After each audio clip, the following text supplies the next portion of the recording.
A tank cleaning service building is destroyed in a fire and possible explosion this morning in East Chicago. We've just learned 3 employees suffered first, second, and third-degree burns. All are in stable condition right now at this time in the hospital.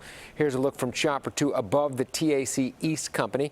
You can see the entire building in the 2000 block of Gary Avenue is basically now rubble. Plumes of smoke could be seen for miles. No word yet on what caused this blaze.